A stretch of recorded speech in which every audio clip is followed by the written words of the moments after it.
ఇదిగోండి నేనైతే ఇప్పుడైతే చికెన్ ఫ్రై అయితే చేస్తున్నాను. మా ఇంటికైతే మా అత్త మా అమ్మ అయితే వచ్చారు. వాళ్ళ కోసం అయితే చికెన్ ఫ్రై అయితే చేస్తున్నానని చూడండి.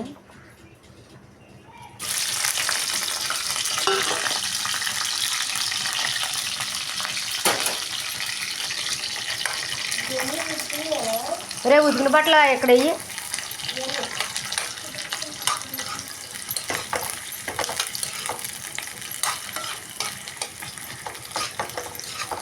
ముందైతే ఉల్లిపాయలు అయితే వేసుకున్నాను.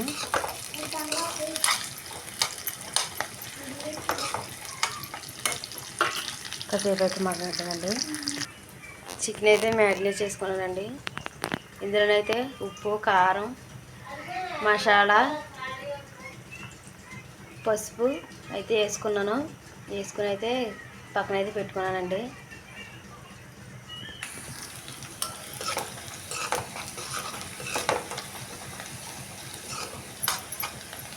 నేను పెద్ద ఉల్లిపాయ అయితే ఒకటి తీసుకున్నానండి.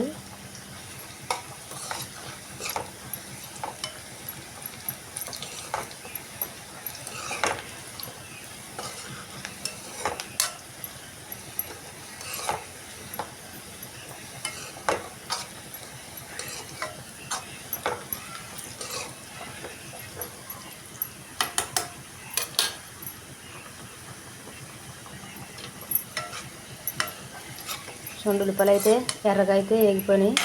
అయితే చికెన్ అయితే వేసుకుంటున్నాం.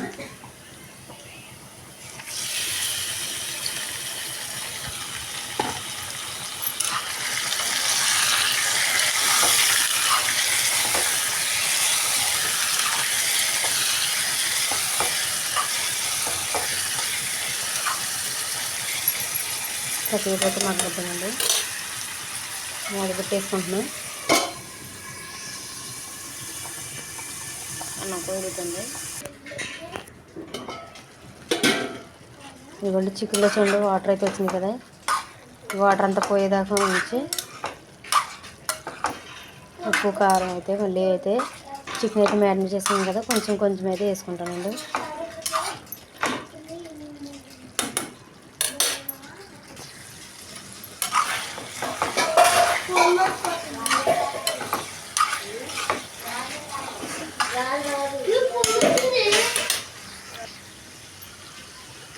ఇందాక చికెన్లో కొంచెం ఉప్పు వేసుకున్నాను కదా, ఇప్పుడు కొంచెం వేస్తున్నాను.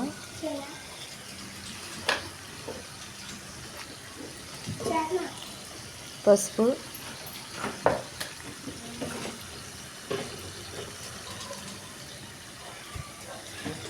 కారం,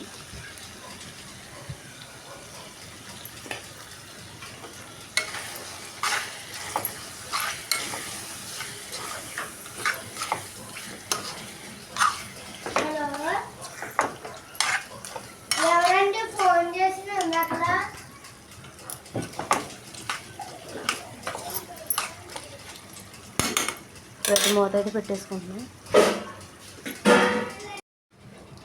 ఇప్పుడైతే చికెన్ అయితే ఎలాగొందో చూసేద్దామండి. ఇవ్వండి నీరన్నీ ఉడుకొని చికెన్ చూడండి ఫ్రై అయిపోయింది బాగా. ఇప్పుడైతే కొత్తిమీర లేదు కదండి, నేనైతే పుదీనా అయితే వేసుకుంటున్నాను.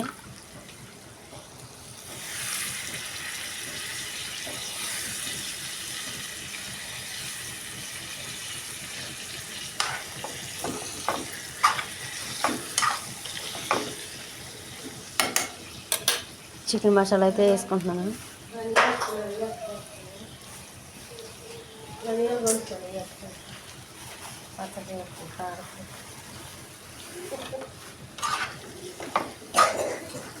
చికెన్ మసాలా అయితే వేసుకోండి.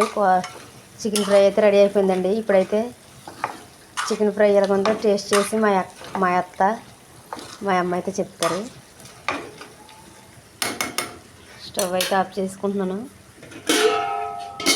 కాసేపు అయితే వండుతానండి.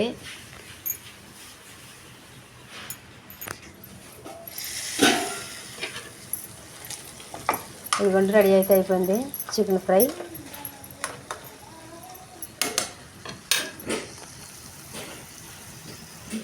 స్టవ్ అయితే ఆఫ్ చేసుకుంటున్నాను.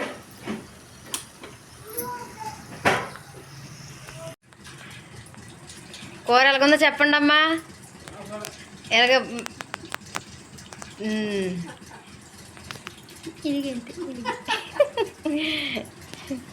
మా అత్త మా అమ్మ అండి మా పిల్లల దగ్గరికి అయితే వెళ్ళొచ్చారు. ఈరోజైతే ఆదివారం కదండి, అందుకని మా పిల్లల దగ్గరికి వెళ్ళి ఇప్పుడైతే ఇక్కడికి వచ్చారండి.